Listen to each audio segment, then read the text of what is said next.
Okay, we'll get started. I want to welcome everybody back who's been here again, who was here before in our previous demonstrations, and invite and welcome all the newcomers, and hope to have you back again. This is the second year anniversary of the first time we did a demonstration showing the phenomena where we ignited water and made an enormous amount of power, predominantly in the form of light. And in the intervening time, we demonstrated a number of manifestations of how to commercialize that, different engineering designs and prototypes, and that culminated in a device that we showed in July 21st, 2014, about 18 months ago. Since then, we've been very busy, and we did a lot of work. I'm going to go through some of the trials and travails, the trajectory and different paths we took. Some led to other innovations, some led to other ideas, some were totally a waste of time. That's the way it is in science and engineering. But you pick up the pieces, you learn from your mistakes or learn from designs that weren't optimal. Our goal is to commercialize, to have something that can replace fire, that will be lasting, and that can dominate in the energy industry. And I think we have that. I think we have a design that can prevail above all other forms of systems, all other forms of energy and power. And I believe it is the only solution to climate change. Whether you believe it or not, it will not produce any CO2. It will not produce any pollution of any form. And it appears that it can work for all forms of power, for stationary and motive, all forms of motive, and it has economic characteristics, can do that without the necessity of support from the government. It should be totally driven by its economics. So I want to introduce very quickly the kind of the agenda we have and the people that are running the program today. We have two teams that are setting up SunCells. They'll be running demonstrations. We have Daniel Rodriguez and Paul Allison that are behind us, behind this screen. And we put that up so we wouldn't have any issues with bright lights and the like. And they're going to be running their cell, a SunCell, and when they have it up and running, they're going to cut in and show it on the TV screen here. So you don't have to wear glasses or anything like that, because it can get quite extraordinarily bright. And typically when they're in there running it, they have to wear double shielded welder's glasses. So we didn't have that for everybody, so we're going to show it on the monitor.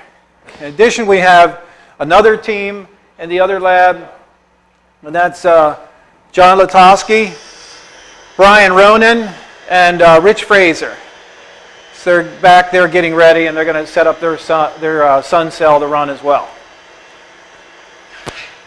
So okay, with that, I'm going to go into the presentation. I'm going to go through a PowerPoint, and we'll cut in when they have their cell running, and I'll discuss that, and then go back to the presentation. We'll take a Q&A at the end.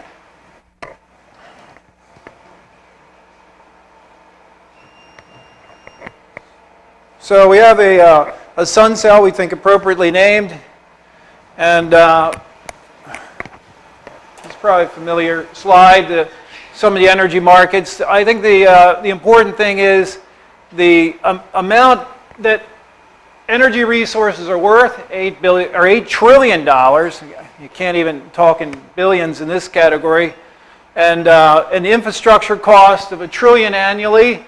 And then, of course, there's a lot of talk about wind and solar and like, but it's projected to only meet 15% of demand even in 2040.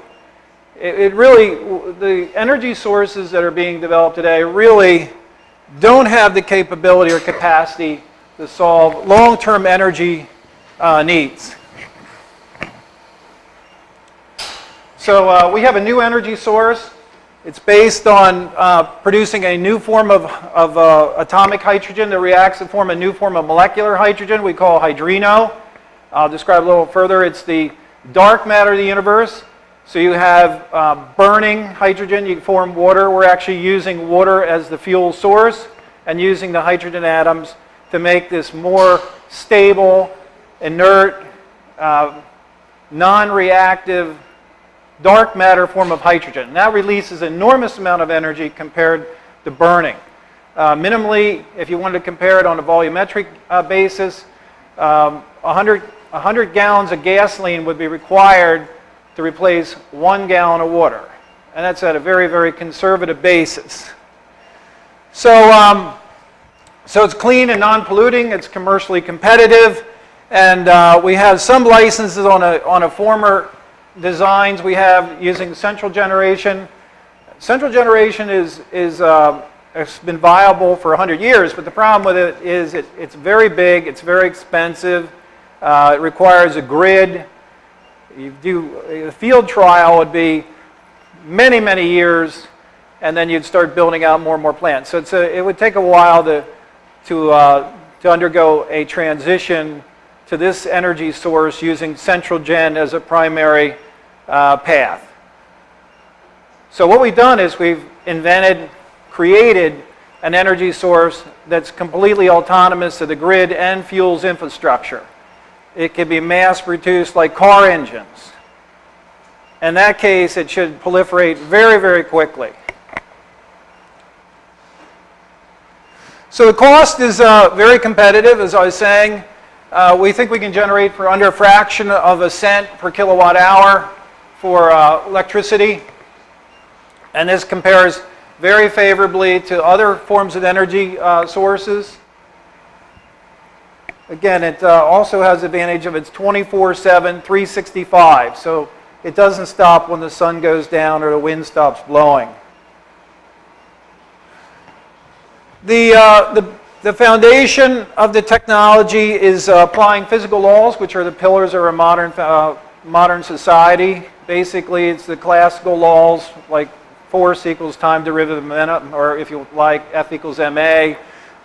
The electrodynamic equations of Maxwell, things that you can prove, things that are taught in every university in the whole entire world that gave us the modern technologies we have today.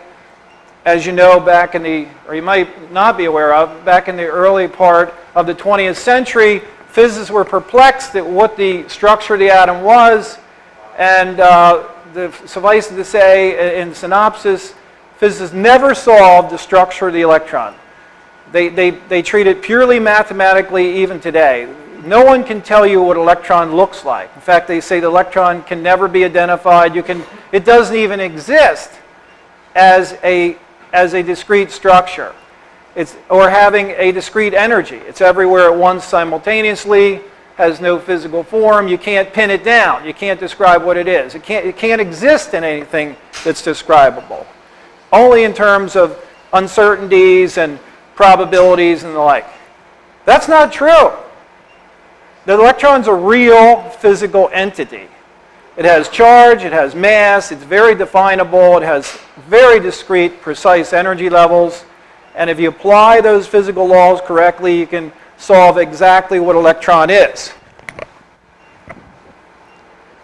So this is a computer rendering of how the current is distributed in space and time that makes up the electron. So these little arrows are telling you how the electron moves and how the current flows, and it gives you properties of the electron, and there's fancy names like Lamb shift, fine structure, hyperfine structure, G factor, lifetime of states, on and on. And the physical laws solve those problems exactly. One of the things you'll see in physics books, you take physics, you learn all this elegant physics, and they say, forget all that, now we have this stuff at the atomic level that's pure math.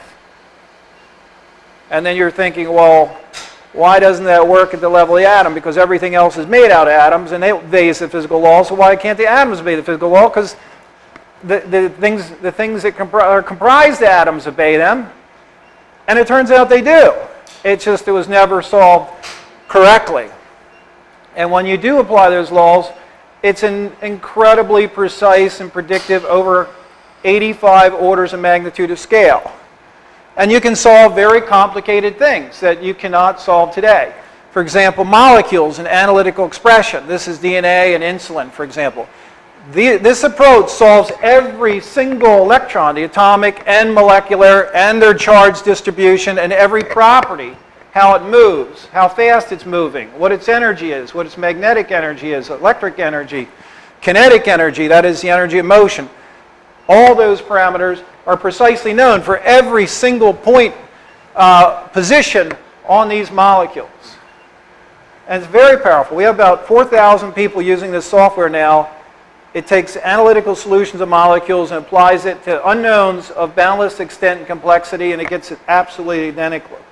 So here's a paper we published to verify that for precise cases. There's 415 molecules. There's the predicted and experimental. It's a part per 100,000 agreement. This is using an advanced program. You can't even describe what electron is in the current paradigm. But you can take numbers and crunch big numbers. They call them basis sets or semi-empirical data sets, where they're basically trying to interpolate a curve to something else. And you can say quantum does an incredibly great job, but then it ignores all the other cases. It does a very horribly bad job. The other thing is quantum says you cannot, that's quantum mechanical theory, not quantum energy levels. Quantum mechanical theory that says H psi equals E psi, the electron has no physical form, it's everywhere at once, has an infinite number of energies and positions simultaneously. That theory, not the quantum experimental energy levels, which this predicts precisely, it says you can't image molecules. Well, there's an image of a molecule, and there's a lot of these examples you'll find in the literature and on the internet. It's atomic force microscopy, and here you can see hydrogen atoms, you can see carbon-carbon bonds. This is the analytical physical solution, and it overlays identically. It gets all the bond angles, bond distances, and all the parameters precisely. So a picture is worth 1,000 words. This picture alone disproves quantum and confirms classical theory. So theory is really great for explaining things, but it's even better when it predicts things, because we use classical laws to engineer new things like energy cells, and trains and planes and waveguides and power transmission systems and things like that. That's what you use theory for.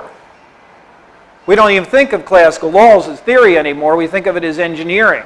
But in the days when they were discovered, they were quite remarkable in terms of intellectual circles, in terms of elucidating the fundamental aspects of matter and energy. Well, here's the classical laws applied to predicting a new energy process. You have the blue guy here, which is a hydrogen atom, and you have an energy acceptor. Now, ordinarily, the hydrogen atom can't go down to a lower energy state. It can't release energy by emitting light. Well, we all know hydrogen can react. It can react to form water quite violently. So the electrons can go closer to the protons. That's how you get energy. The negative and positive get closer. But then the question is, why doesn't the electron itself get closer to the proton on its own without reacting with something else? And it turns out it can, for the specific case of the hydrogen atom. In particular, the negative charge electron, this blue soap bubble, can get closer to that center proton by transferring energy radiationlessly to this yellow guy. And the amount of energy that is transferred in that particular reaction is very high. It's higher than the ionization energy of any known atom. Like helium's 24.59, the energy transfer is an integer of 27.2. So this reaction, the energy accepting reaction, has to result in ions and electrons. So there's an energy transfer.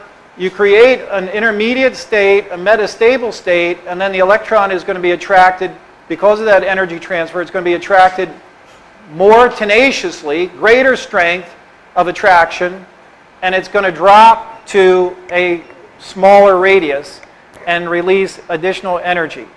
That is different than an excited state relaxing. Electrons can absorb energy, light, and go to a higher energy level, and then drop out back and give the light. This is a different process.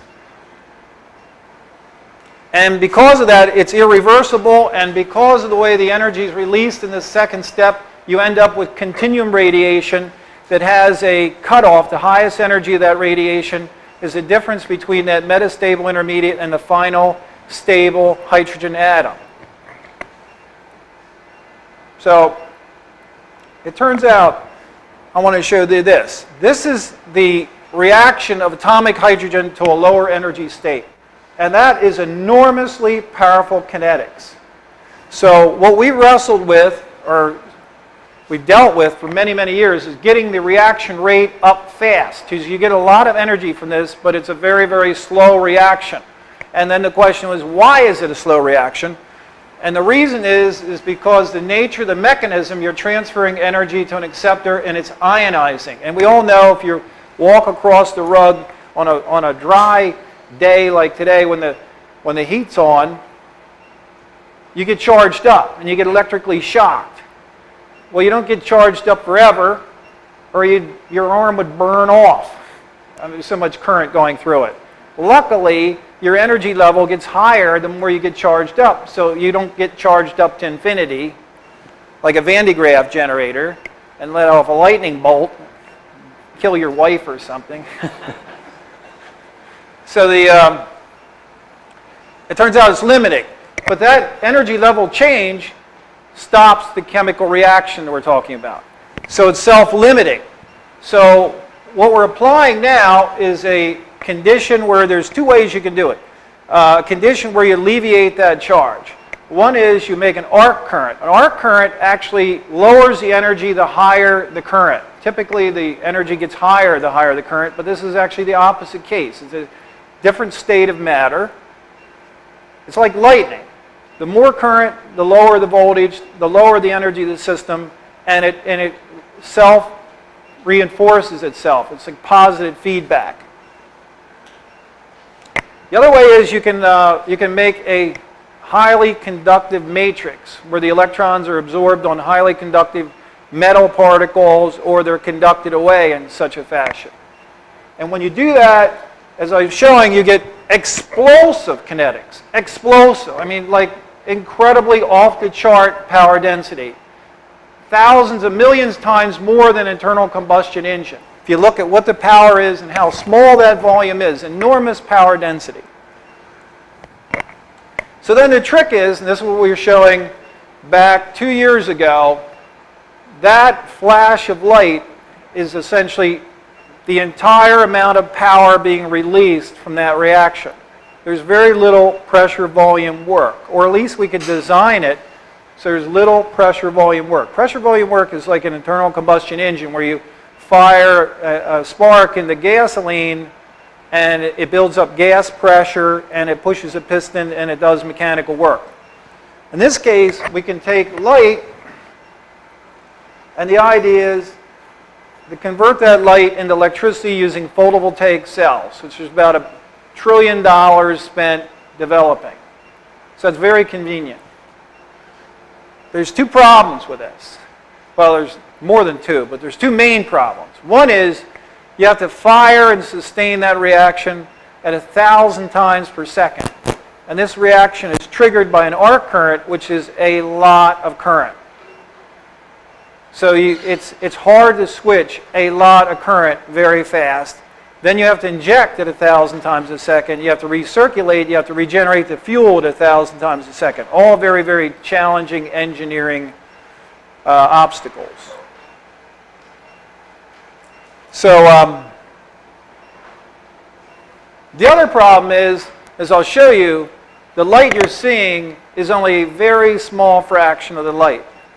Almost all the light is in what they call the soft X-ray, extreme ultraviolet, vacuum ultraviolet region.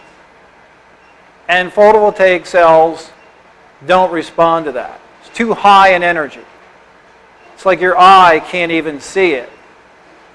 So your eye is sort of similar to a photovoltaic cell in terms of the region of the electromagnetic spectrum or the frequencies of light to which it is responsive.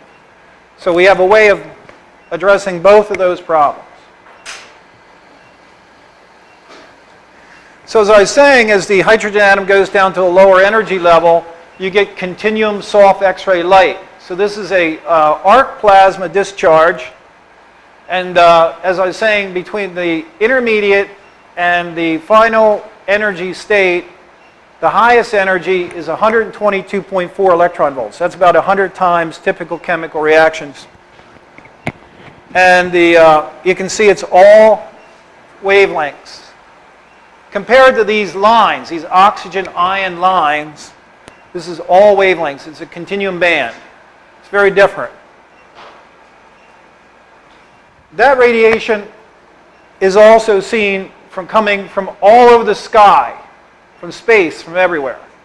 And no one really knows the origin, and it's an enormous amount of energy. We're seeing ultraviolet and extreme ultraviolet of precisely that form from all over the sky. And another enigma, this black or dark ring, non-light emitting ring, is identified as dark matter. And you can identify it as dark matter because it has enormous gravitational effect, but there's no light being emitted. And you can tell that because you have galaxies here that are somewhat oblique, and if you move the telescope, they will disappear. So they're being gravitationally lensed from other regions of the universe.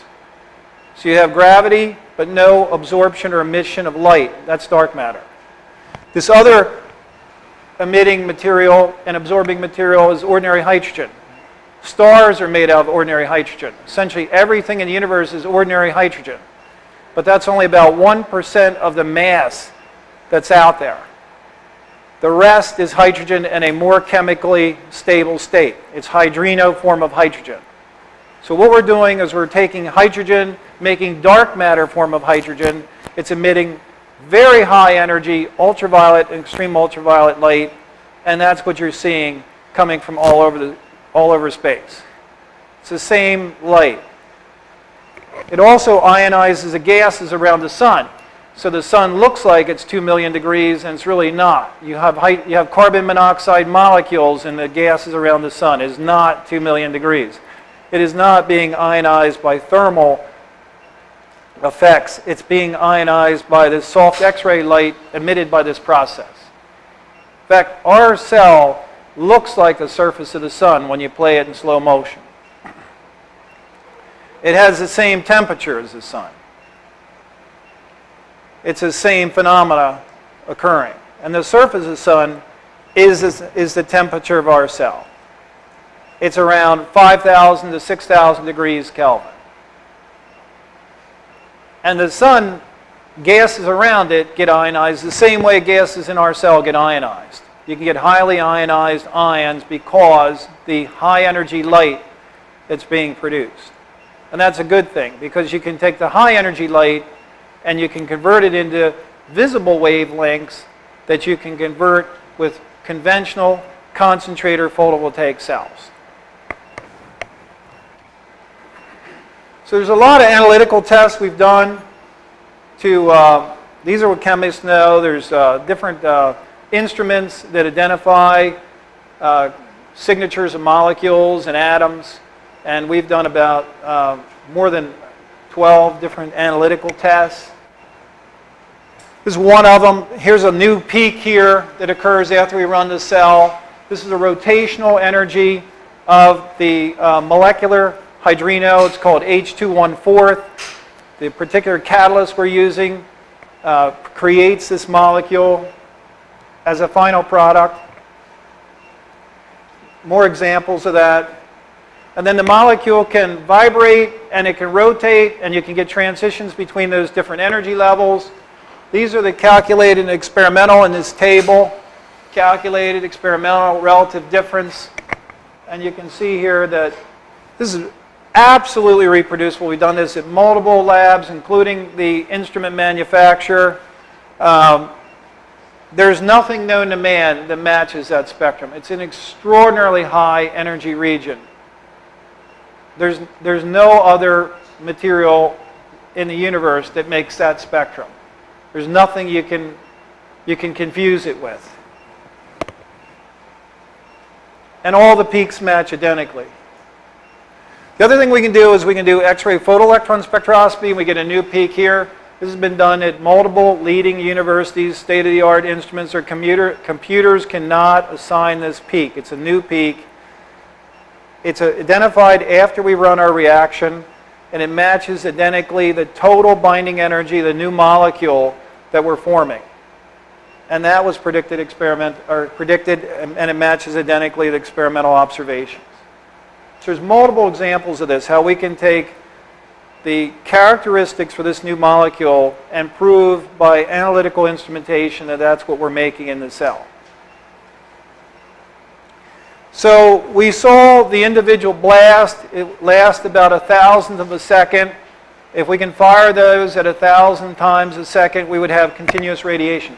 Now, obviously, we didn't have the mechanism or the engineering to do that, but to prove the principle, we would fire them on a mechanical belt. We basically put them on a mechanical system, fired them, and then converted that light into electricity, then converted the electricity into a diode emitting light. So there's the blast, and the idea is to take that blast and convert it into electricity using photovoltaic cells, which everybody's familiar with. And then here's the application.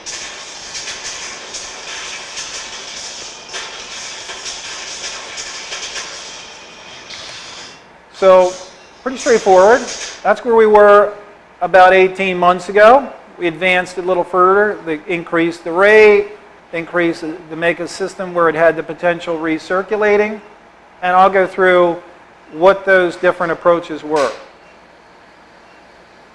So one of them was back in July 21st, we were running this thing called a slurry pump. And we had in here a titanium water mixture, and we had a roller electrodes that were energized with a high current, 10,000 amps. Every time the slurry went through it, it would put a pulse of 10,000 amps through. And here it's converting the electricity with the PV panel into, the light into electricity, and then lighting up a diode. It looked very promising. The only point was that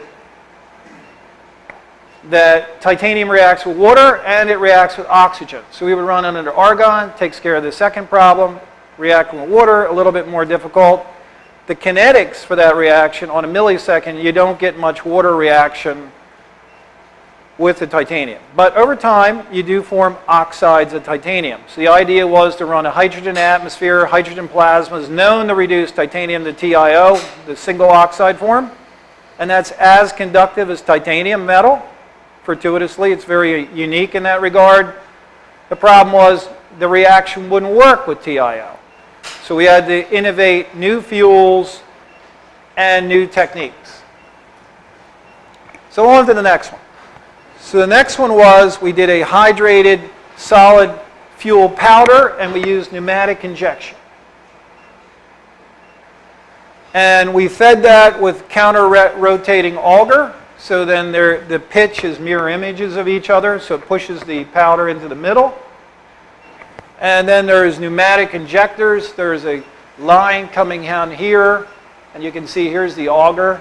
Here's the roller electrodes. Here's another line. These two lines blew air down into the bottom of this trough, and then the powder would blow up between, pneumatically get injected between those roller electrodes. So here's another close-up. Here's the auger. Here you can see the helix. And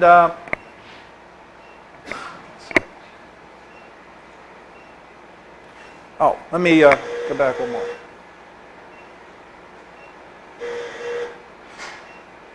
All right, so one more. So these are the two gas lines that are blowing into this powder fuel. and the auger is pushing it up into a mound, and you can see particles here that are being blown up pneumatically. And then this is it running.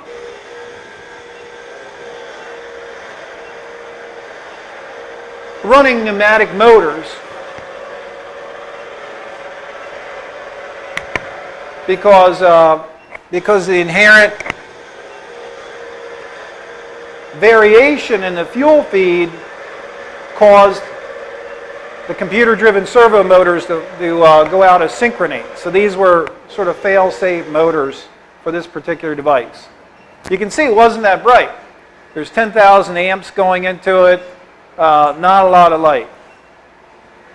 Then the idea was to capture the powder with a cyclone separator and a pneumatic airflow system. And this is a cyclone separator here, so it would go back into there, and then the fuel would be recovered, get rehydrated, go back in the auger, and we'd have a closed loop. And the problem is it just did not ignite very, very powerfully. So the next thing we tried is, this I thought was a very clever idea. This is silver being dripped into water. And if you're going to get 1,000 blasts per second, you have to make 1,000 fuel loads per second. So you need to make 1,000 fuel samples per second. This has got the capability of making 1,000 fuel shots per second. So you get back to that idea with the original belt that we had. This original belt, you go back to this idea and you say, well, we were getting really, really great power out of this. So if you could make 1,000 shots a second, then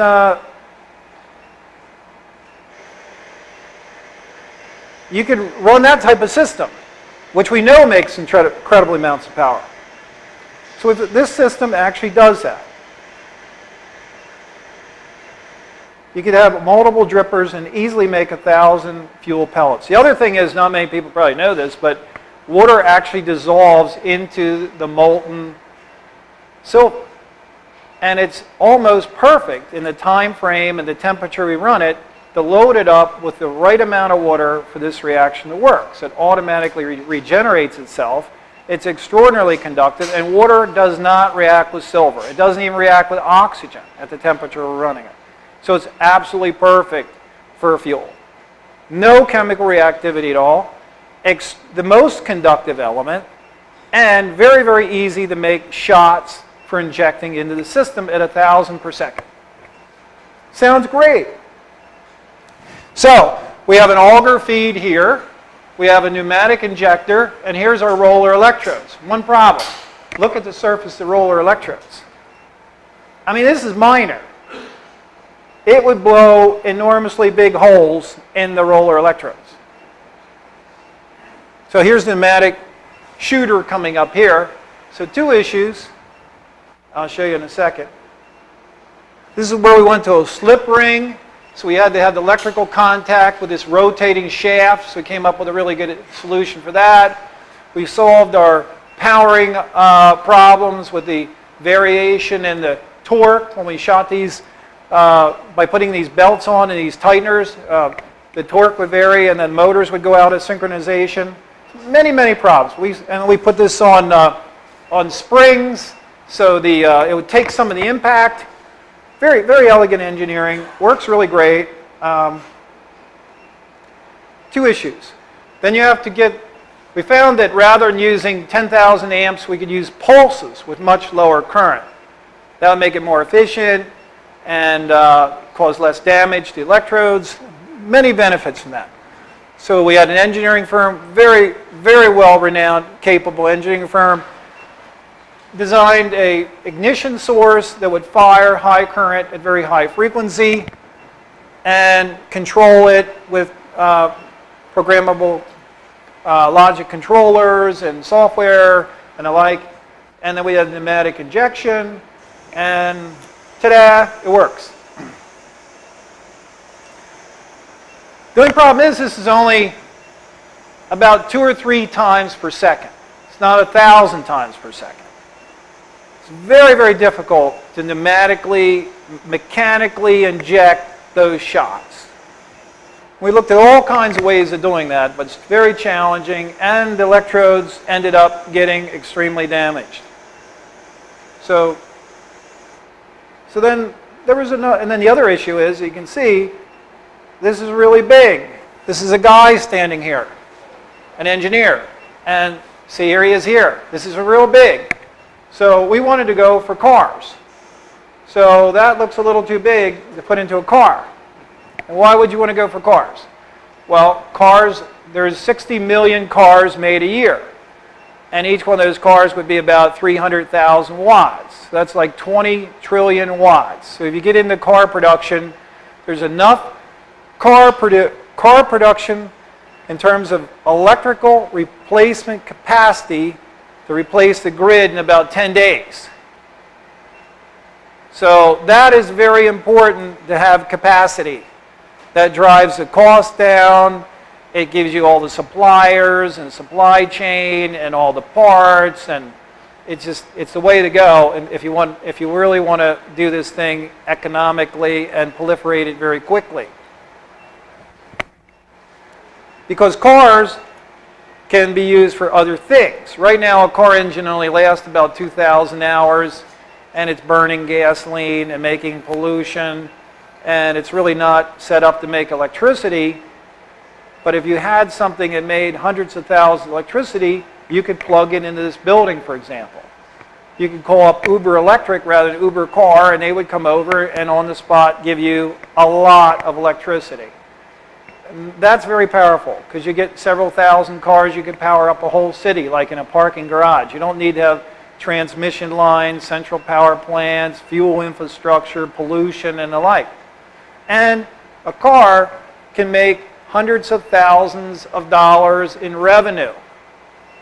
So you look at your car payment, you're saying, okay, I owe $250, but I'm getting like $10,000 a month here or more selling electricity. That's pretty good.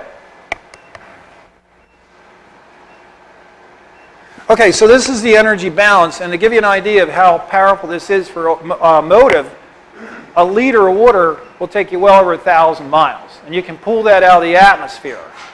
So there's no problem running out of electricity in an electric vehicle. And you, like I was saying, this is incredibly more powerful than the internal combustion engine. You can have extreme power. So you don't have to sacrifice power or range to have a non-polluting electric vehicle, and you can make money off of it. So it seemed like the thing to do.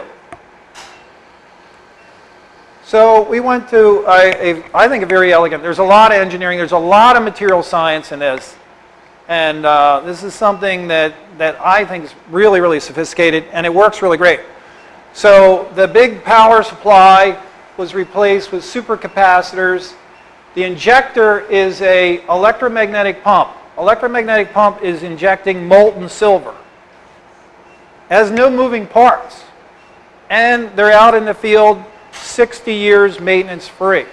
And all this stuff is super cheap. In fact, all this stuff is insignificant compared to the photovoltaic converter part. And in mass production, we get the number of suns up around 2,000 or so. You're looking at on the order of $50 a kilowatt. I mean, this could be very, very cheap, this system. So you got a supercapacitor ignition system, bus bars carrying the current in. You got tungsten electrodes that don't melt till, they won't melt till 3,500 degrees centigrade, and they're extremely, extremely hard, and they're igniting molten silver, which covers them, and they don't get destroyed. And there's cooling we put on this to take away the heat. I don't have all those details in here. Start it up, there's an inductively coupled heater. This red is the antenna. This is the power source. This could be super cheap. This is all DC electronics. There's DC current. You can run off the PV converter up here. And you put current into this bus bars, and they run current across these tabs through this pipe which has the molten metal in it, and there's magnetic fields from a magnetic circuit on either side of this, which I'll show the detail. And that combination of magnetic field and the electric current being run through this pipe with the molten silver pumps the silver up through the nozzle into the electrodes. You get the ignition, and the light fills this chamber. And that's basically it. There's some chillers, and which I'll show. We got a more simplified version. We just use a car radiator. Showing some more details. This is a magnetic circuit. There's magnets come in here and here. Current goes through here, magnetic fields here, and we get a force that pumps the metal up. You can see it coming here and then up through the electrodes. When the molten metal goes between the electrodes, that's the switch to switch it on for the capacitors, the supercapacitors, to discharge the current into the silver, and it ignites the fuel.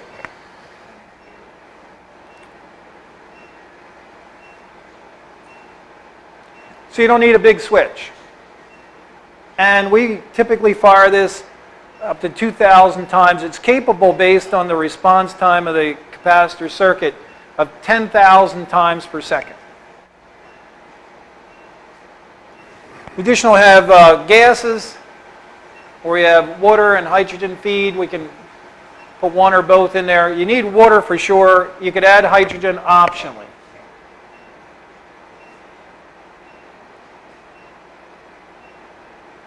So this is showing some of the cooling, where we're cooling the magnets for the electromagnetic pump. This antenna also is a hollow copper coil that goes to a water pump and then rejects heat into this radiator. So once we get this going, we have to remove heat from the reservoir that injects the metal. So that serves a dual purpose. These are the caps. The electrodes have cooling on them as well. And this is a cooling system for the PV photovoltaic converter. Showing more detail of that. So some more detail of the magnetic circuit. There's cooling systems inside here. This is a cooling coil, and then this is the inlet and outlet for that. There's a magnet in here. It's a permanent magnet, so there's no electrification there. This is a yoke, like a material like high purity iron, that can go to very, very high temperatures relative to the magnet without losing its magnetization. So this conducts the magnetic field through this yoke and then into the pump tube.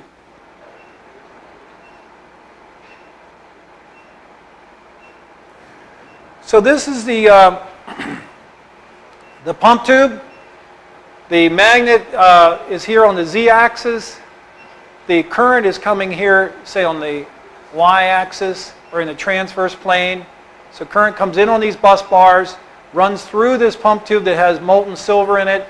The magnetic field here is perpendicular, and then perpendicular to both the current and the magnetic field, you get a force. It's called Lorentz force that pumps and moves the silver through the pipe.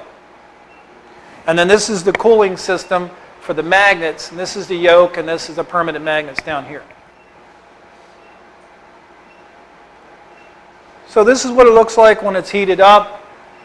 Here we're using an inductively coupled heater that heats some silver, and we're pumping it to test the pump. And this is what it looks like when it's hooked up to a SunCell. We have the inductively coupled heater. These are the water cooling for that. We have water cooling down here for the magnets in the pump.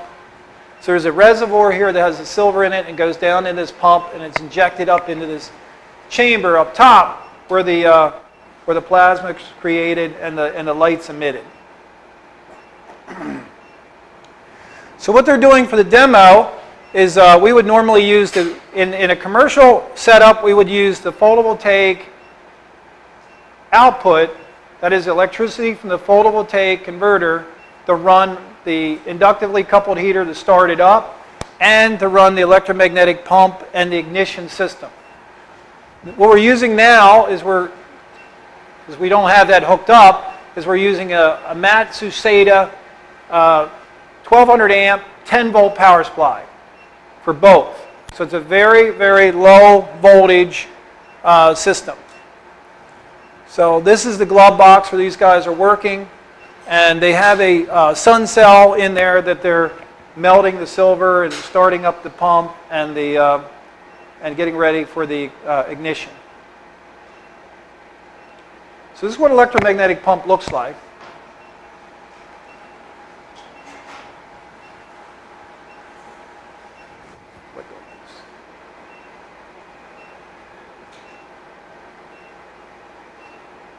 So you can see you vary the current. This is electrodes. There's no electricity on the bus bars or the electrodes. These are tungsten electrodes.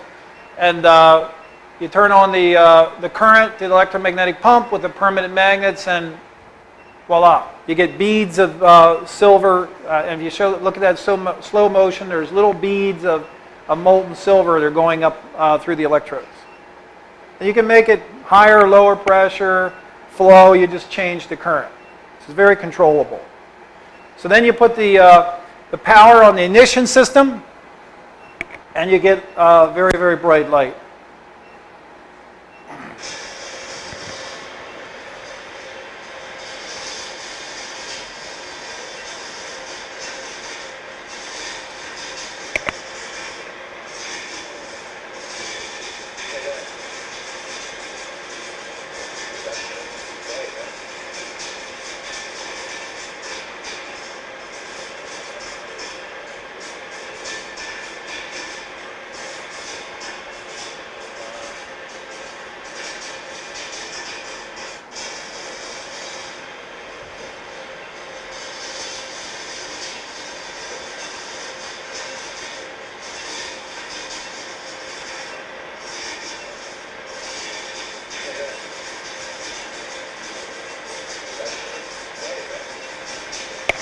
Okay, so you get that idea.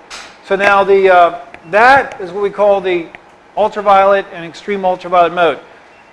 The light is comprised of essentially all high energy light. What you're seeing is a very, very small fraction of the light that's actually being produced. So this is a quantitative spectroscopy. We have spectrometers that go all the way from soft X-ray out to far infrared, even down to very, very high time resolution, even down to 10 millionths of a second. We can record the spectrum and then quantify how much light there is. So this is looking at, this is the actual mission from that reaction.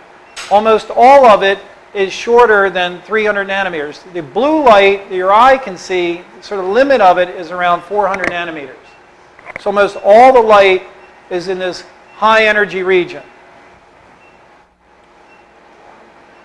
So to give you an idea, here's the photovoltaic cells. They'll even go down and get some ultraviolet light, but you can see at 300 nanometers, they're non-responsive. They go to lower energy, longer wavelength light.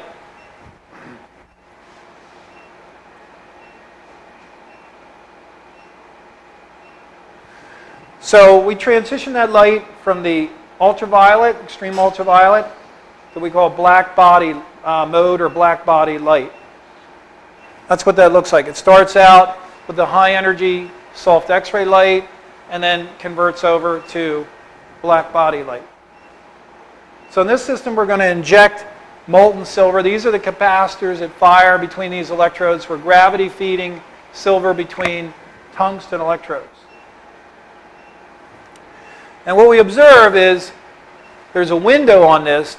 High energy light, soft X-ray light will not go through typical spectroscopic windows. It's cut off. So the shortest wavelength of any window known is magnesium fluoride or sapphire. They can go down to about this region. They can go down to sapphire, or magnesium fluoride can go to 150. Sapphire is around 180. So we're using a sapphire window.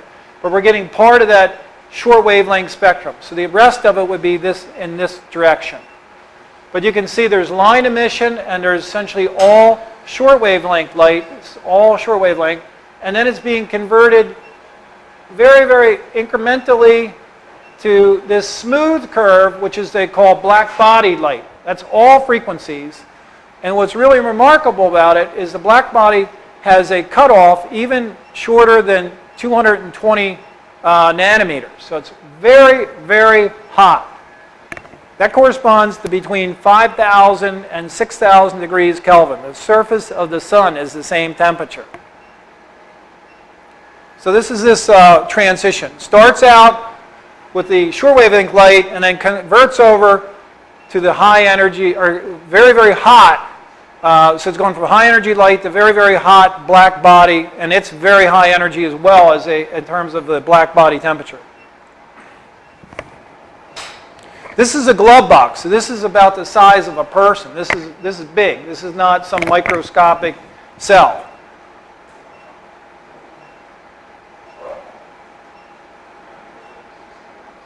The smoke or vapor there is molten, or the silver vaporizing.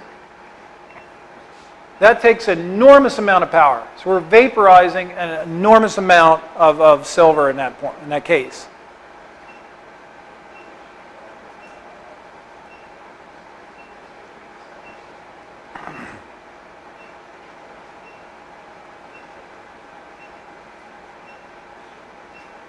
So you can see it's extraordinarily bright white light that's can be converted into electricity using conventional PV. So this is another example of that. That was gravity fed from the top, and we also have, this is the electromagnetic pump injection. Same phenomena. We have line emission, essentially all high energy, cut off by the window, high energy light being converted to black body light that has a very, very high black body temperature. And I'll explain what the temperature means in a second in terms of photovoltaic conversion. This is being injected from the bottom with the electromagnetic pump.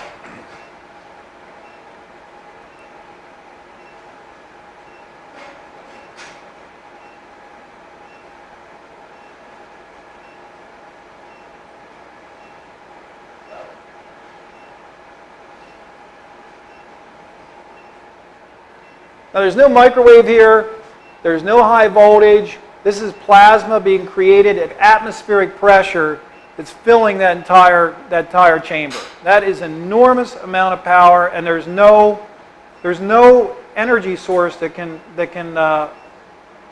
responsible for that. So as I was showing with the blast before, we had the initial blast was a millisecond. Yeah, they're running back there now. So we'll just interrupt and let them run the cell.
The smoke is the silver vaporizing. We're just running it open so you can see inside of it.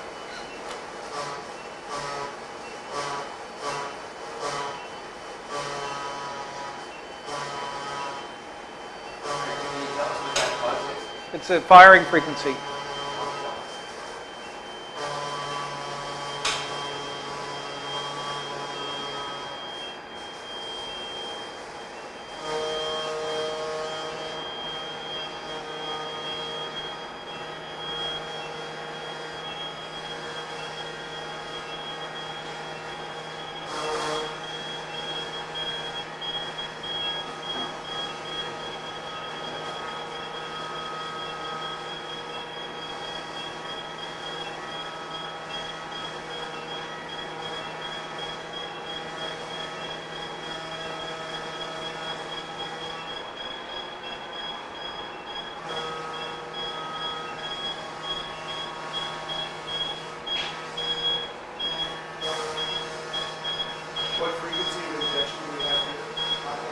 2000.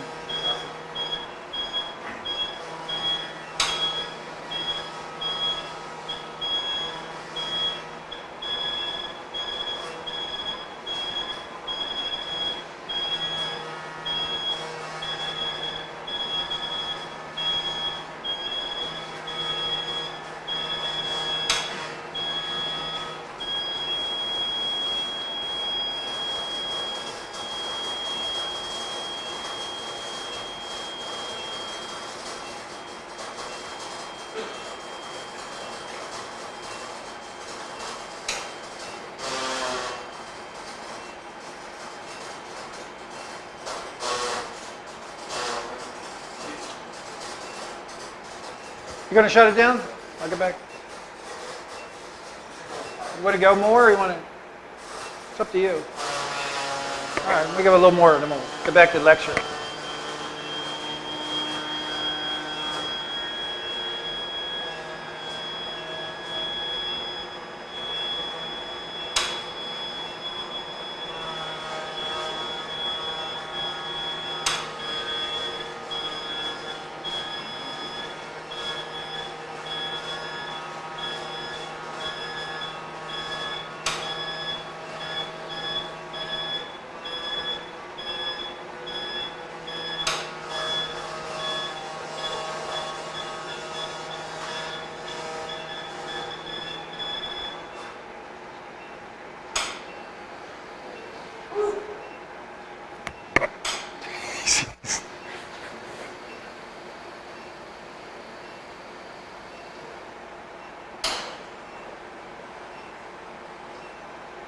Okay, you guys want to turn it down? You want to keep going? All right, we'll get back to the lecture. So that's the sun. It's sun in a bottle.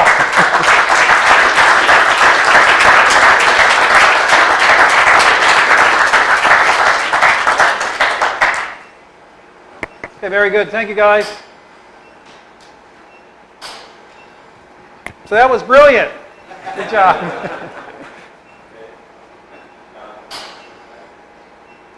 All right, so this is the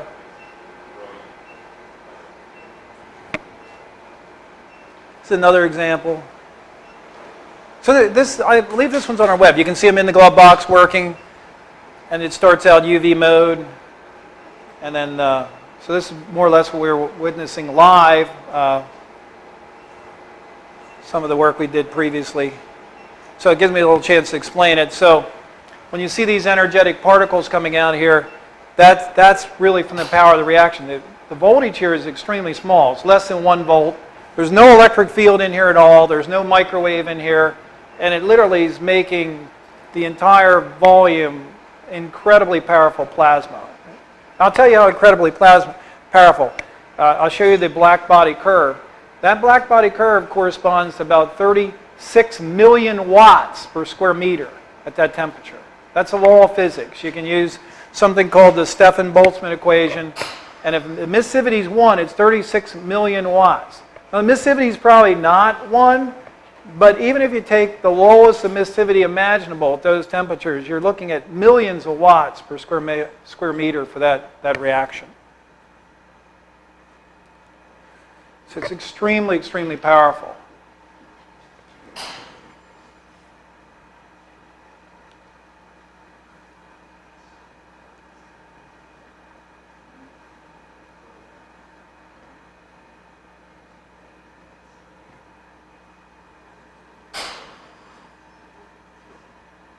So you see, it's vaporizing an enormous amount of silver. So I'll come back to that issue about how we run this in a continuous manner for many, many years.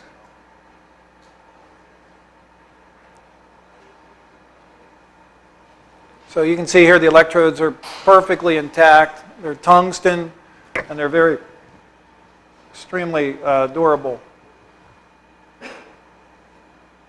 So we go back to our engineering design so you appreciate this. So we had this open, and here actually we have the parts here. There's an outer, what we call a cell chamber, there's an inner chamber, which we call the reaction cell chamber, and then there's a dome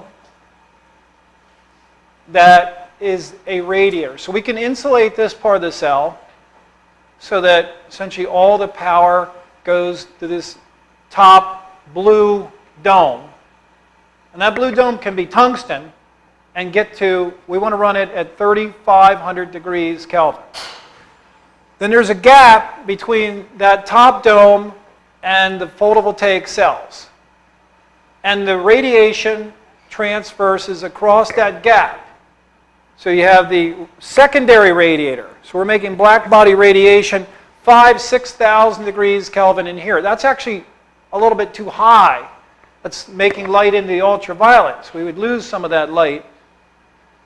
So we're going to make it at 30, plus there's material constraints. So the ideal would be running this around 3,500 degrees Kelvin using materials like carbon or tungsten. We have a carbon cone in reaction vessel in that chamber.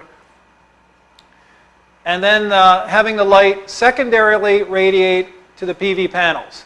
So it's seeing pure light. It's just like an enormous light bulb. If you look at the filament of an incandescent light bulb, imagine that spread over, say 2/10 of a square meter, radiating the PV panel. The reason why I say 2/10 of a square meter, because if the outside, which we can control, with the outside emissivity is 1, a 3,500 degree Kelvin black body radiates about 11 million watts per square meter. So it's very easy to get hundreds of thousands, if not millions of watts from a very small area to radiate the PV panels. Now PV panels, the concentrator type, I'll go into some specifics. They're running around 1,000 suns in commercial designs, and we have a representative from Massimo here, which we can, when we're doing Q&A, if you have any questions about concentrator PVs, he's very happy to answer that.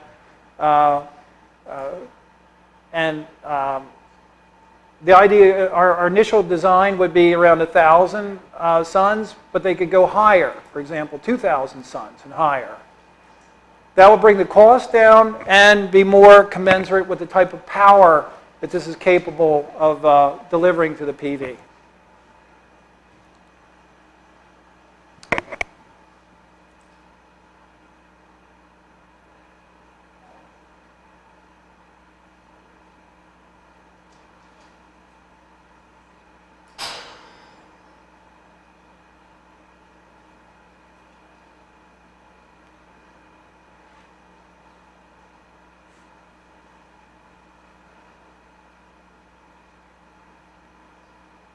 So this is the black body curve. This is actually, you can go online and look up black body calculator.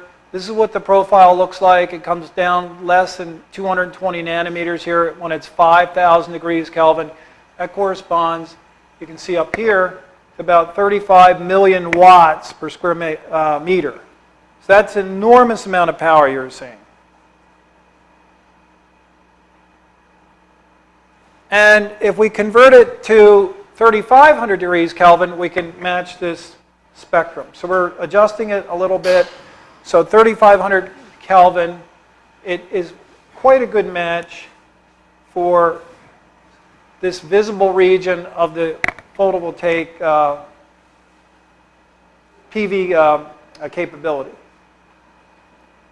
And that at 3,500, or this is 3,700 degrees Kelvin, that would have 10 million watts per square meter up here in terms of its radiation. We would run the external dome, that would be running the external dome at emissivity of 1. We'd probably want to run a little bit lower than that because that's more power than PV can handle. There's some designs in experimental phase that can take that kind of power. That's about 10,000 times the sun's intensity. So 2,000 suns may be doable now, and ultimately when you get into 10,000 suns, the cost of this system could be extraordinarily small. Again, because the cost is driven by the PV. If you make it the same PV produce twice as much electricity, it's roughly half the cost. So this has a capability of going 10 times higher concentration than what's being run commercially today. So it's got a potential of being extraordinarily compact, extremely powerful, and very, very inexpensive. And this is a device with no moving parts and can last 20 to 30 years.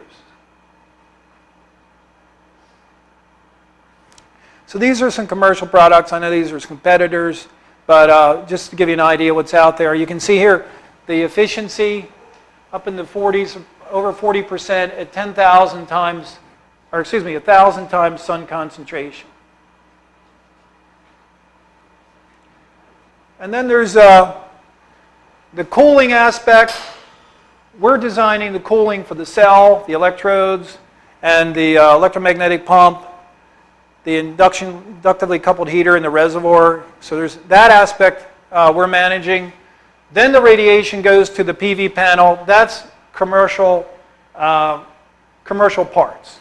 That's external to us or fabricated by the photovoltaic manufacturer.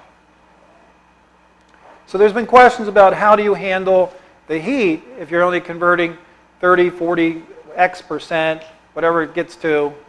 The rest of it is rejected as heat, but that's something that's already being managed. It's already being produced in commercial installations of tens of millions of watts scale for solar. The concentrator PV industry uses very, very large parabolic mirrors to concentrate the light to a size of about a wallet.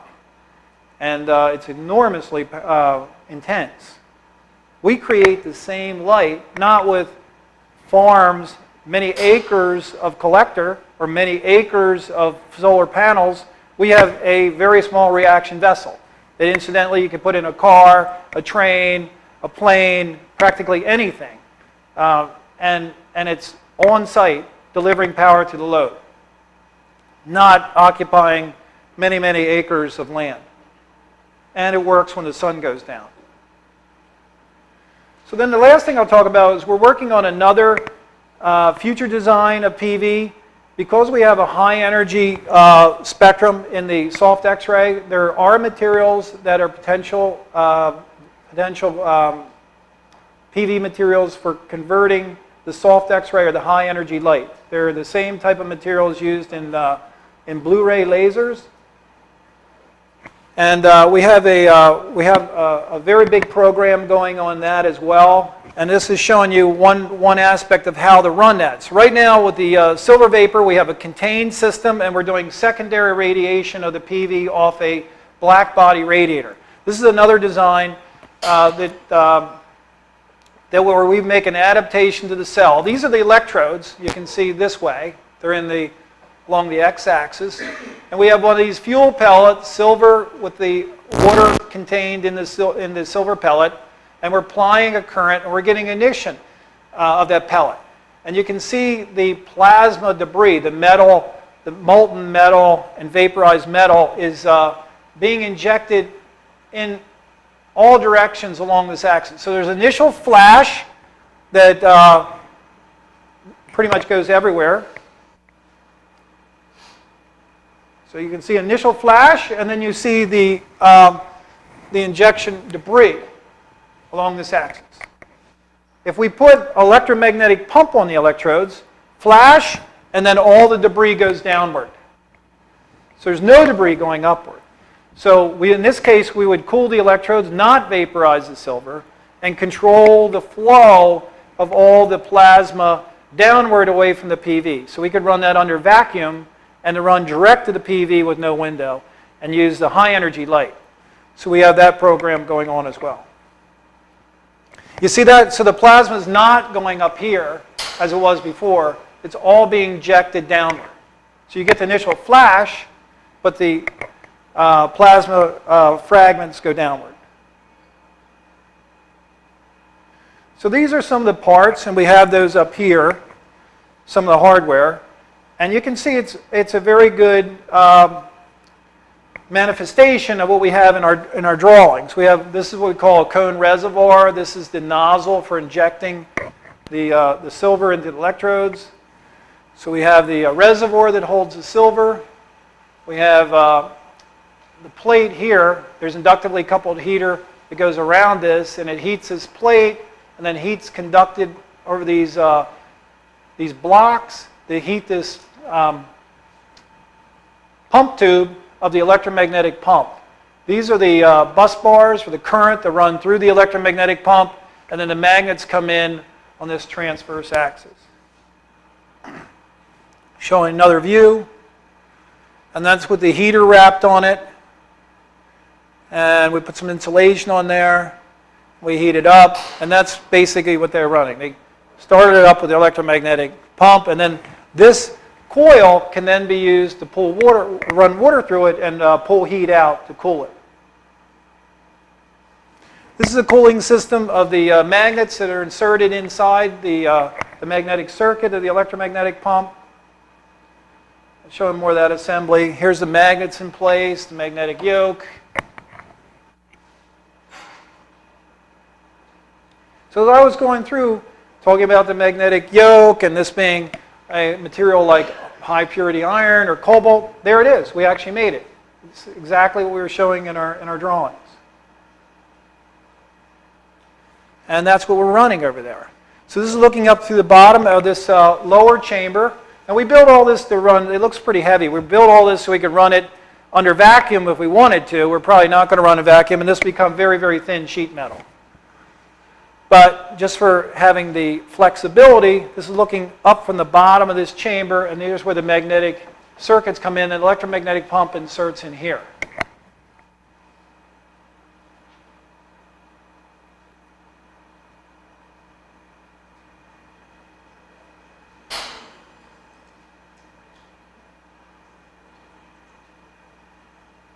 So here are the bus bars that bring the current in, and then they connect up to the tabs here on the electromagnetic pump. Here you can see these blocks that transfer heat. So this is looking up from the bottom. Here's the magnetic circuit. These are the external feed-throughs that put electricity through the lower chamber. There's another view of that, the lower chamber. This is showing the feed-throughs for the electrodes and the lower chamber. This is where the magnetic circuit's going in, the cooling. These are two cooling lines. These are gas inlets and outlets. We have different other options we can add to this.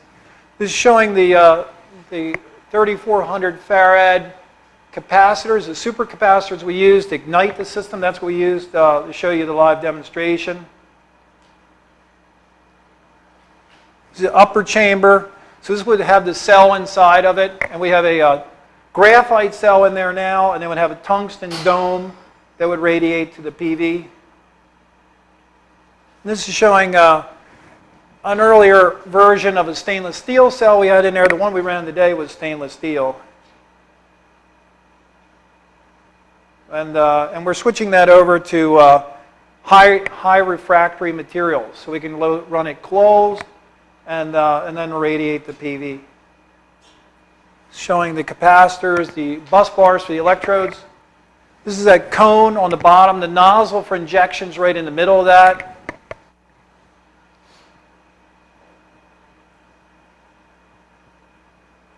So then we get to our business model.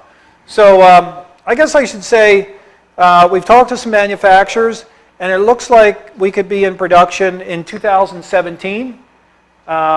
We probably have some in the field testing, generating revenue around the beginning of 2017, and then be in heavier production towards the end of 2017. So our plan is to take this hardware, make a closed system, do some more optimization. The main aspects we're focusing on right now is the water fuel injection. The reaction is very sensitive to that, and the heat management, all the cooling and the materials that go into running this at very, very high temperature. Separately from that, as a contracted outsource, is the photovoltaic converter, which is application of existing technology, but specifically designed for our particular application in terms of the spectral wavelength range. That is the color of the light, or the the energy spectrum of the light, and the power density that we have. And then we will then have engineering firms produce commercial, what we call an engineered design unit. So that would be something that would go in and be field tested and then ultimately into commercial manufacture. So we're planning on outsourcing the transition from what we're building here. So we'll finish that build out. Then we'll turn it over to engineers that we'll outsource to make it into a commercial product and do the field testing. And we're doing internally now all the what they call interface controlled drawings and all the documentation and all the fine details of the engineering that will be necessary to make an engineered and ultimately a commercial unit. Then we're going to have the manufacturing outsourced, and we have manufacturers that have offered to do the conversion of our unit into the engineered design unit, the manufacturer, supply chain maintenance, supply chain management, maintenance, repairs, and installs. So our business is going to transition predominantly into leasing equipment to produce power. So the equipment can be used in essentially all applications. All in, we have an estimate of what the weight would be. We've taken these parts and weighed them, and we're probably around 250 pounds before we start cutting weight. And that would be for something that should have nominally 200,000 watts electric. So it appears it'll be much lighter than an internal combustion engine, can be much more compact. As I was saying, it can get up to 10 million watts per square meter. Internal combustion engine is somewhere around 250 kilowatts, roughly. So it can be very small and very lightweight, and as we cut weight out of it, we'll get better with that. So, so this could be used in stationary power. We think it can be scaled down to as small as 10 kilowatts. So you could use it for individual homes. You could turn the power up, stack more PV. Like there's a way we can use mirrors and vertically arranged photovoltaic to get much more PV area around the cell to take that extremely high flux or incident radiation. So we could go from 200 kW to the higher scale, potentially with each cell, maybe even the megawatt scale. And then there's also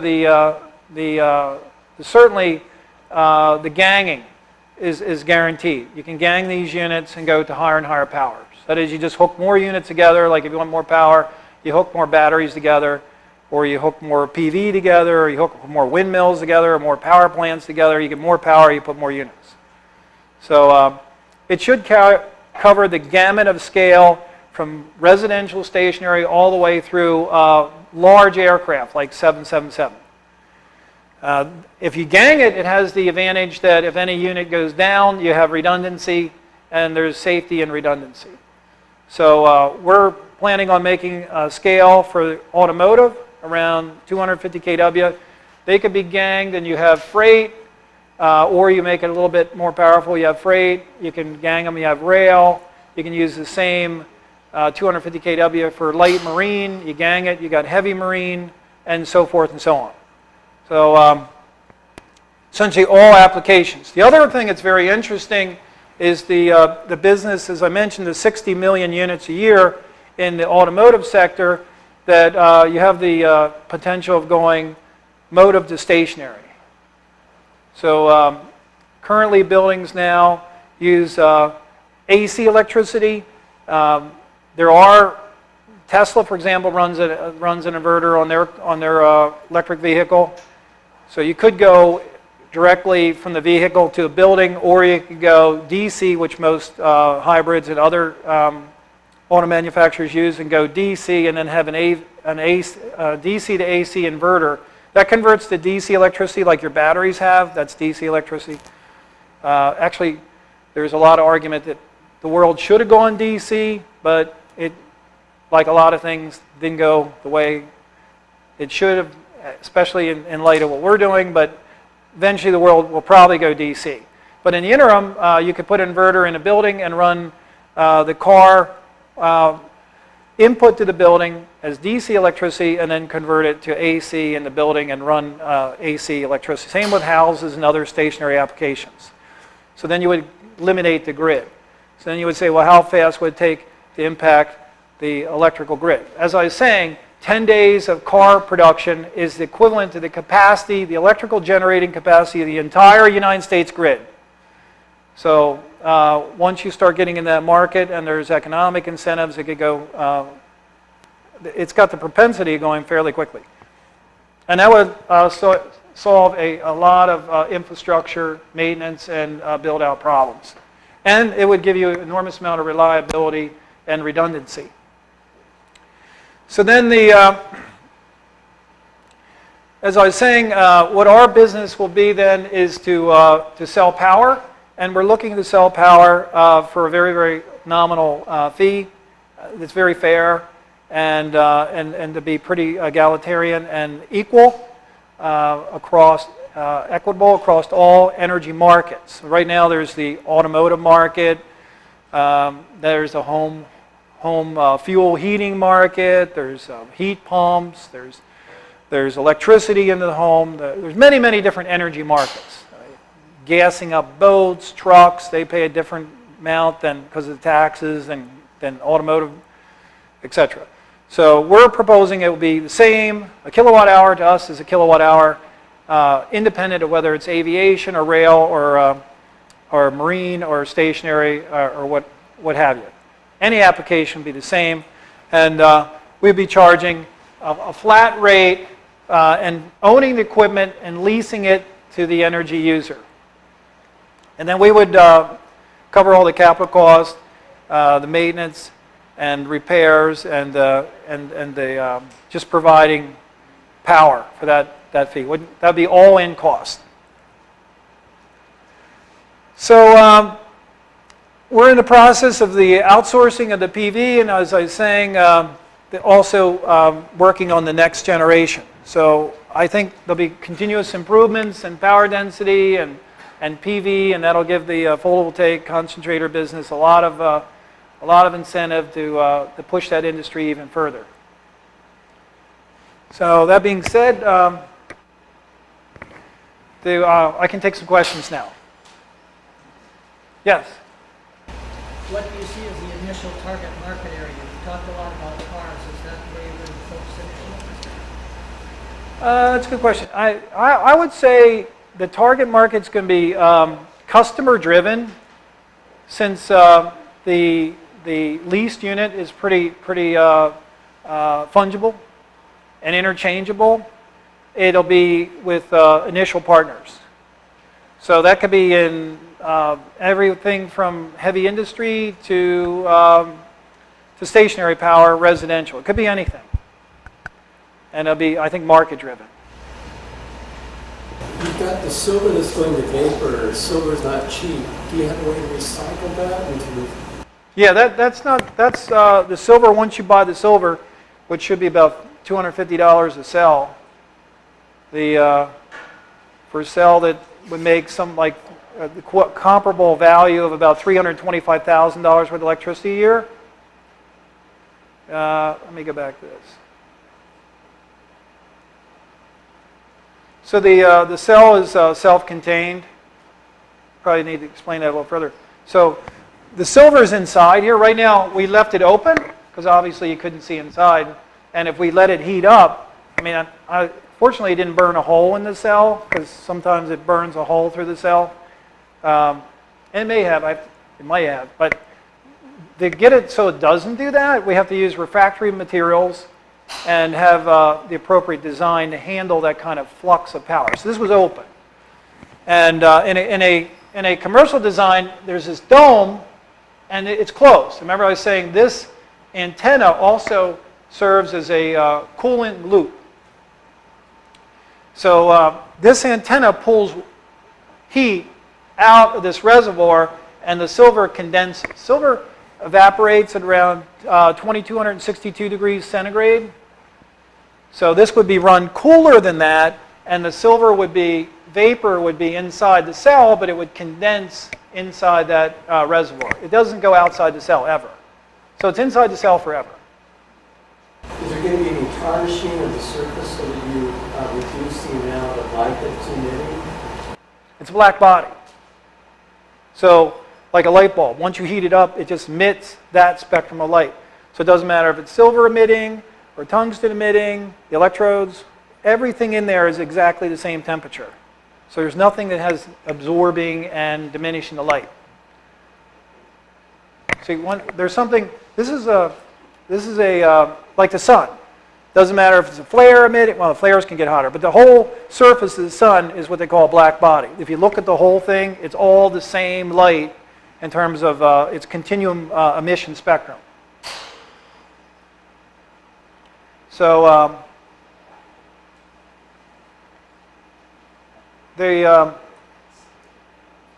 right.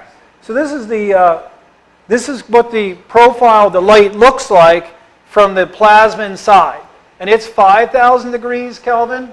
So this is called a black body radiator. Black body radiator is it's like an entity in physics. It's like it has certain inherent properties governed by the nature of what it is. So some fire burns, like hydrogen, oxygen, you form water. That's the inherent property of that reaction. This particular entity, a black body, emits light of certain characteristic frequencies. So like if you burn one material over another, you're going to get different color flame and different emission from that fire. Black body has the characteristic no matter what it is. It doesn't matter if it's gas or coal or oil. If you put it inside a cavity and burn all those things and heat that cavity up, it'll emit light like this, where you see no lines. It'll just be all frequencies. And no matter what's making the power, it will have that emission.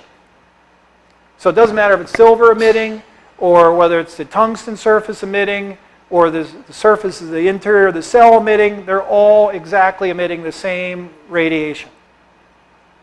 Yeah, the emitter is emitting that radiation. Inside, so it's all the same. And you've got the surface that's going to be splattered on is the surface. It's on the inside. Yeah. Is that going to cause the amount of radiation going to the panel to be diminished over time? No.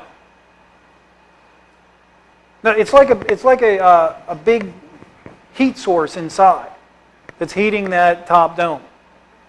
So it's the dome is what's radiating on the outside. yeah, I mean, you can prove it to yourself. Let's say you take your frying pan and you stick a piece of metal in your frying pan. You can still cook an egg on that piece of metal.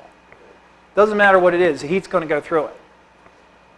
Another question in regard to, you've got this silver moving through the electromagnetic pump, and then you're moving around in a transportation, changing orientations. Is that going to affect the functionality in moving system when you're changing the trajectory and momentum? Well, the only thing it might affect it, and there are ways we can do it with electromagnetic pumps and electrostatic precipitator type designs and things like that. We may have an F-15 and you have it spinning around and whatever, but you can put it on a gimbal and it would just always right itself. But the forces involved with injecting that molten metal are much greater than the centrifugal force from like going around a curve, and it's a point blank injection. So the pump is electromagnetic in nature. It's not mechanical, and again the force is big compared to centrifugal. It won't affect it. Yeah, you can go around with an Indy racer or whatever. It's not gonna, or formula like Grand Prix. It's not gonna make any difference. Now if you turn it upside down, obviously that's an issue. So we probably have some gimbal that would always stay upright.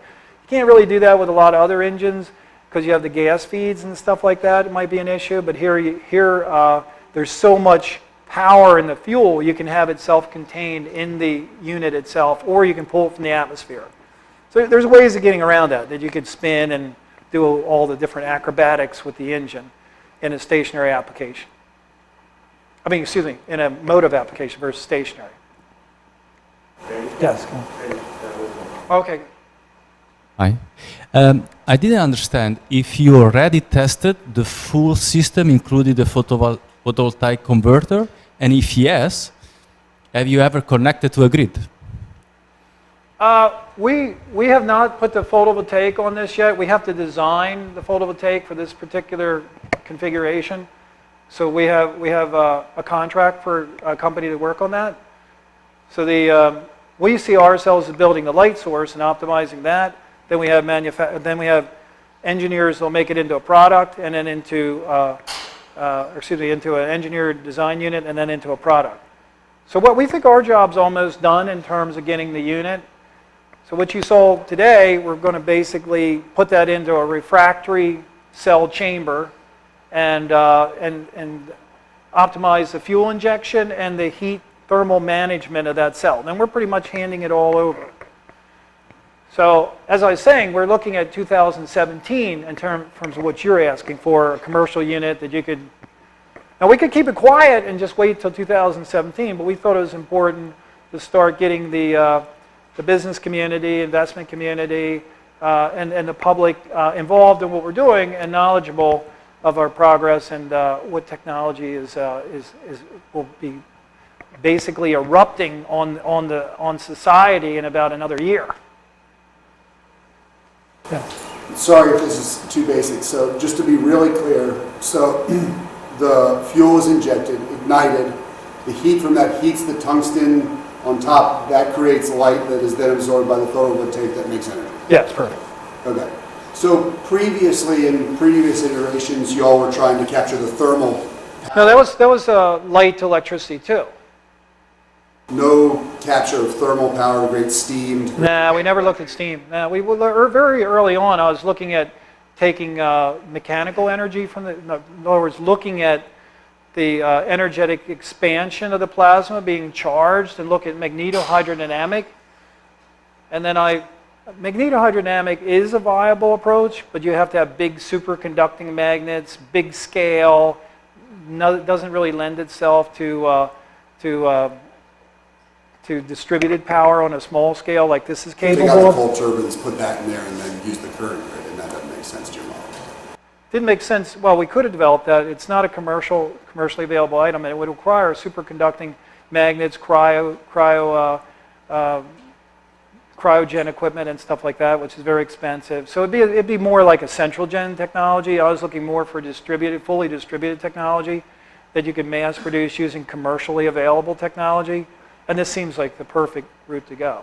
So I went away from doing, that's a type, a magnetohydrodynamic is a type of pressure volume engine. So this is a pure photon-driven conversion process. And just piggybacking, I'm not sure if we were clear on this question.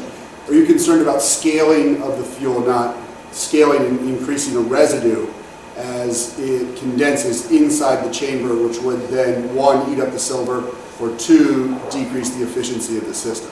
So it's the Silver is always recirculated. The only consumable. Recapture of the silver. Yeah, the silver is 100% recaptured forever. We never lose the silver. It doesn't scale on the inside of the... No, it's not when it's 3,500 degrees Kelvin. Remember, it boils at 2262.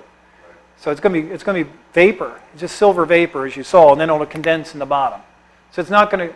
You can't condense it when you're 3,500 or higher Kelvin wall temperature, and then your vapor silver boils at 2262. So it can't condense. Now you might have a film on it, atomic film, and I think that'd be good. It'd be protective and increase the emissivity, and bounce the light around in the cavity, and then we can direct it more to the dome by doing some structuring of that. We can change the emissivity of the dome, and there's another design we're looking at where we'll go completely spherical. So it'd be independent of direction. It'd be completely homogeneous light emission, which will distribute the light very, very effectively. So we're probably going to go to that kind of design. Then it doesn't matter what's inside. It's just black body power, heating it up. It's higher temperature than the surface black body secondary radiator. So it's constantly going to pour power into it very effectively. And then into the PV. Yeah. Yes. Hey, Randy. Three questions on the CPVs. So first, you mentioned that you're able to leverage the existing cooling technologies that they've already developed for them, but are you able to use that completely when you've got such high power concentrations in such a small area, or do you have further cooling issues you'll have to solve to do it in such a small area? The second question is, are are there multiple sources for the kinds of CPVs that you need, or will you have a bottleneck as one company that only makes the kind you need? And the third question is, I know that when you run high power through the CPVs, they degrade over time. So do you have a sense of how long these things will last running at high power 24/7 before you need to replace them? Okay, first question. The cooling's pretty straightforward. And in fact, what we're using is a car radiator, and that'll reject about 150,000 watts. You go to a truck radiator, you can probably get up to around 300,000 or 400,000 watts, and it's about $100. So, and they last for a long time. So, the cooling doesn't seem to be a problem at all, and most of the heat we're going to have, the reject, is going to be from the photovoltaic. And as I was saying, there's a plurality of 10 megawatt commercial concentrator photovoltaic installations out there operating now, and they use the same thing, some kind of radiator type of technology. So that seems pretty straightforward. Just all you need is a water pump, you got electric fans, and you got the radiator. It's like $100. So, and that cost probably could be reduced in volume purchases. So then, yeah, there are multiple companies. There's, I think it's maybe 6 at least that I know of. And then in terms of wear on the concentrator, we have Brad Siskovich here. You here? Brad can answer your question about concentrator PV.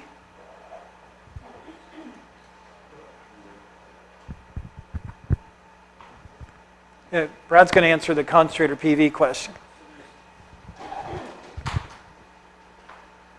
So for longevity, there's 2 areas you can point to. Hello? Yeah, so for longevity, there's 2 areas you can look at. One is CPV, which is intended to last 30 years, and that has no problem handling that. Of course, it's, operating 8 to 10 hours a day, so it will be shortened. What that life cycle is yet to be determined. But the other thing to look at is these are the same cells that are also in space, right, which are bombarded much more significantly by higher levels of radiation. So is the number known for Randy's application yet? No. Much of that depends on the concentration we can operate at. So there will be a number. Is it 6 months? No. Is it 30 years? Maybe not. But it's somewhere in between. Sure. Yes. The design time to get into an auto is, going to be years and years and years. Do you see your first revenue-producing units kind of sitting alongside existing, distributed power applications, and you just generally take load from existing sources, like that box is in the data center, it's on a cruise ship, just feeding into the box on a cruise ship, or an arc weld at a mini mill for a steel plant? Is that your most logical source of your first revenue-producing units? Well, hey, I'll put it to you this way. If somebody wants to put it in a car, we're not going to turn them down. Somebody wants to put it in a truck, we'll say, sure, whatever you want to use it for. Yeah, but they can decide that today, but it'll probably be the 2024 model or the 2017 model. Who knows? Basically, it looks to me like it's pretty simple. You take our cell, you take out the battery, and you plug in our cell. Infinite range, no pollution, tremendous power, DC electric, everything else stays the same. So I think one of the differences why technologies don't get adopted right away is because, number one, of infrastructure. You don't need any infrastructure. And then number 2, it's economics. The economics are overwhelmingly in favor of doing this. I think there's an extraordinary economic incentive to do it. So I would think if somebody doesn't do it, their competitor will do it because they'll just take advantage of the enormous economics and the vast superiority. It should appeal to consumers vastly above any type of mode of transportation there is out there today. Yes? What's the longest that you've run one of these cells at the 2,000 per second ignition rate that you've been talking about? And then following up on the question earlier, understanding that you haven't looped the ignition system with the photovoltaics, what kind of problems does that pose, and what are the energy balances going to be like for that? Well, this was run off capacitors, so the photovoltaic is going to be pretty trivial, taking it from PV and power conditioning it down to just charging capacitors. It's not running directly off the PV. It'd be going in just charging capacitor bank. So I don't see any real engineering hurdles to that at all. And in terms of how long it will run, I can tell you this. We run it typically like we're running it here because we're boiling off a lot of silver. To close it all up, we would melt the thing down. So we basically venting all that power out. So we could run it all day if we keep pouring silver into it and we don't melt it down. So I guess the real question is, what do we, based on industry experience of the technologies we're using, the electromagnetic pumps have been, which is the only primary part in the whole system. There's stationary electrodes with capacitors supplying them. They're warranted about 10 years. And then the electromagnetic pump, we built these ourselves, but other companies that build electromagnetic pumps have told us that they have those devices in the field, maintenance-free for 60 years, and they're still going. So we don't think there's going to be any problem of running this for many, many years. Then you say, well, how about there's some unexpected failure? It pays for itself in about 10 days. And that includes the PV. So the PV is not going to degrade. At least Brad's going to assure us of that. In 10 days, it's not. And we can replace it. And we still have the silver. So I think economically it's going to work out very well. Then you might say, well, what's the maintenance? Well, we're making it so you can screw it apart, pull parts off of it. The magnets are permanent. The yokes are permanent. No moving parts. There's the EM pump, as I was saying, no moving parts. The cell, the radiator, the PV, no moving parts. It's really a pretty simple design. Ignition's just capacitors. Again, no moving parts, no switching. So it looks pretty robust. I'm not losing a lot of sleep over it right now. A lot of the other things we're doing with the rollers blowing up and all the other things we had, these other ones we tried, there's definitely some issues there. This seems pretty straightforward. Yes? Just an update on the patents. What's that? So your updates on the patents, approvals, applications. Oh, I'm filing massive patents. Massive. So, you can imagine. Another That's question. what matters, what we're commercializing. So they can't, there's no actions on them because I just filed them. All kinds of patents. There's a list in the business summary on our webpage, but they're really extensive. And they really cover, they're basically a picture claim of what we're doing. So I don't think we're going to have problems getting the patents on it.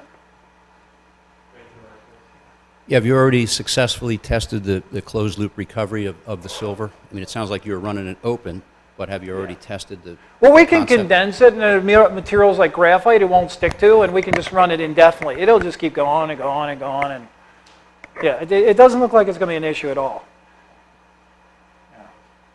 Randy, Yes, can you Sam. explain to us with the is this thing on? With the black body, I know a lot of people in the room need to understand that concept a little better. And as a tungsten or tungsten carbide or whatever you end up using for the dome radiates light, if it's operating, the black body is operating at a certain temperature, you're getting primarily a range of light per that temperature. Is that correct? Black body curve according to that temperature. And you can change the temperature, and that'll change the emission profile. And so we're getting a specific frequency of light and not necessarily heat. Well, heat would be black body. He could be black body, but at longer wavelengths. Correct. So what I'm trying to understand This is and like have the this crowd is visible light. Yeah. The sun is a black body. It's just very hot, so it looks like all visible light.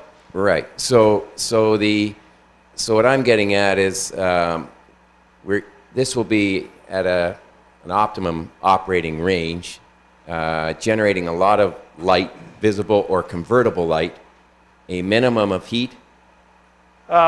We've had some modeling done. Looks like 38% efficiency at 3,500 Kelvin. Okay. with a triple junction. And so what do you imagine in terms of, is there some kind of inert environment between the panels and the dome? And is the heat just collecting at the panel? Like, is there a significant collection of heat at the panel from the dome? It's the same as PV. Okay. PV is getting hit with a lot of heat too. It's only converting maybe 17% of it out in the field out there. And if you concentrate it, you can get 40%, as I showed with some of the devices. So that's sunlight. So we're making simulated sunlight. So you should just think of it just like sunlight. Yeah, okay. It's the same fraction will be heat in both cases. Right, okay. How do you prevent the tungsten from slowly evaporating? Same as they do in a halogen light bulb, put some material to suppress that. And we would probably have a maintenance item. We'd probably come back and do some maintenance on it after a while. It should last a very, very long time. Halogen, they don't blacken because they have iodine. It makes a iodine complex and then thermally decomposes on the tungsten surface and replaces it. Is that So we have that outer chamber. What We the can put vacuum pump is for? No, the vacuum pump's just to pull the vacuum, and then add what gases we want. Well, we'll put some gas that suppresses tungsten evaporation, or we'll use carbon. Now, the reason why they use tungsten in a light bulb is because it's conductive. It actually is really good. It's actually a really good conductor. Carbon's not that great. Remember Edison tried a carbon filament? So we could run carbon, or we could run tungsten. And carbon's not a great conductor. But we don't need a conductor because we're radiating with the heat from the cell. I mean, we're heating it, making it a radiator from the internal heat, not from the electrical resistive heating. And we can coat it with other things, carbide. There's other ceramics you can use. There's ceramics that go to like 4,000 degrees, like hafnium, tantalum, carbide. Like we can coat it with stuff, and there's all kinds of things we can do that you can't do with a tungsten light bulb. Two quick questions. One is you're still kind of going for the meter by meter by meter size? It'd be smaller than that because it's too much power.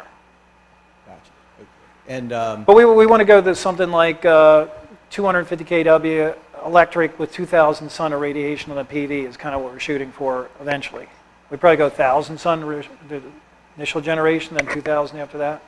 so if it's smaller than that, as you said, you're going to have parts that you can unscrew and this and that, but that'll all be easily maintained. Yeah, all these parts this thing's really easy to break down. Secondly, you have all this on the website, and how difficult would it be for somebody to kind of recreate what you're doing just by kind of looking at all the information you've given them? There's advantages of having it in the public domain. There's disadvantages as well. We thought the advantages outweighed the disadvantages.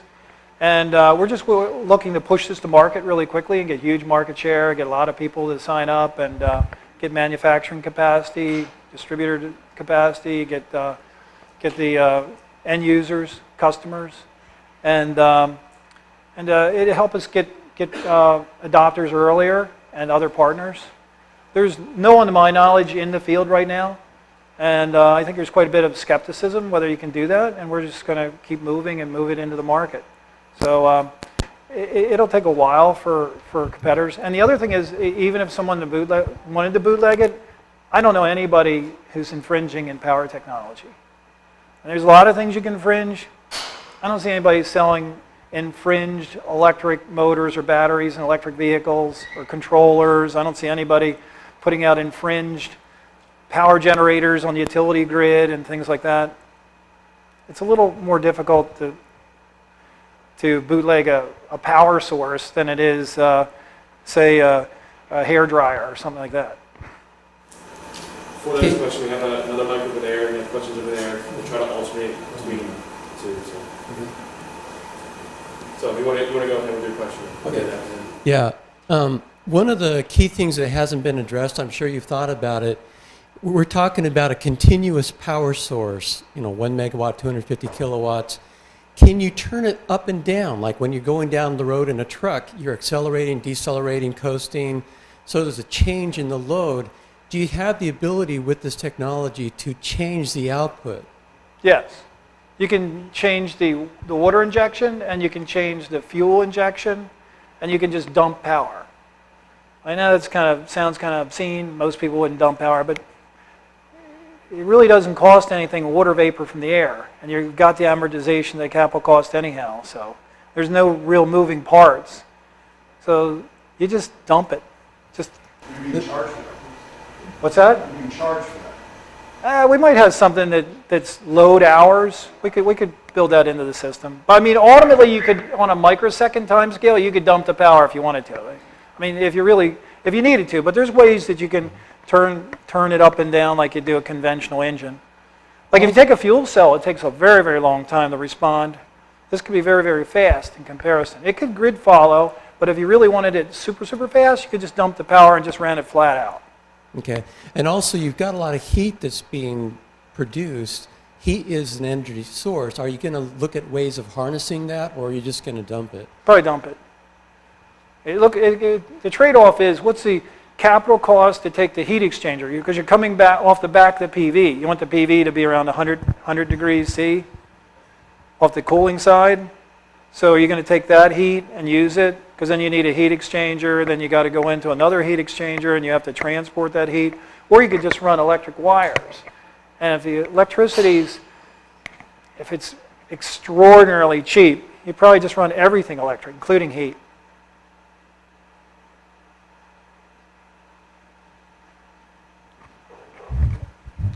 Hi, Randy, I'm fine with that. In 2014, you sent a note out on Twitter that said sourcing component issue, can't get at Home Depot or Lowe's. I mean, just to be clear, that's all been resolved? Yes. Okay, that's fine. Thank you. Well, a lot of this stuff that we were making, you can see all the other parts we were making. None of that's commercial parts. So right now, the thing we have now is an electromagnetic pump is a proven technology. And capacitors are things we can buy, bus bar, all the stuff we can buy or fabricate very, very conveniently. It's a very simple design, no moving parts. So yeah, thank God, it looks really good. Yeah, Louis. Have you thought about putting one of these units into a test car, just running on the streets or running? I'm sure as soon as we have one, we're going to do it. You're not, and you believe you're going to be in that stage maybe early next year. If everything stays on track and the PV doesn't look like it's that big a problem, and so far I don't see any showstoppers. But you can guarantee that. So I'm going to just grab somebody's Tesla and rip it out and put it in there. I mean, we just have to do it. I mean, it's just something you just have to do. Or any other electric vehicle, Volt or whatever. Randy, do you anticipate when you operate this and set the operating temperatures that the device will actually kind of work to condition a tungsten dome over time? Yeah, I think it'd be fine. Should possibly strengthen the tungsten? We can rib it or make it thicker. That's a structural issue. Right. There's engineering ways of making it so that it has more strength, but we're going to keep the pressure on both sides the same. Right. It's got a way of equilibrating the pressure between the inner and outer chamber, and the outer chamber seals it from the atmosphere, so it's always going to be the same pressure on both sides, but we can strengthen it if we need to.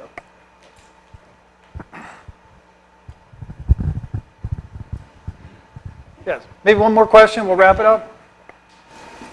I have no first-hand knowledge of this, but I've heard that there are technologies that resemble this. A British group, someone in Florida named Centilli. Do you have any knowledge of this? And can you talk about competition, patent issues? Nobody's working on this that I'm aware of. No resemblance. No. Okay, thank you very much. Really appreciate it. We're going to probably we'll have another one. As soon as we get to our next big hurdle, we'll have another one, and we'd love to have you back. So look forward to that. Thank you.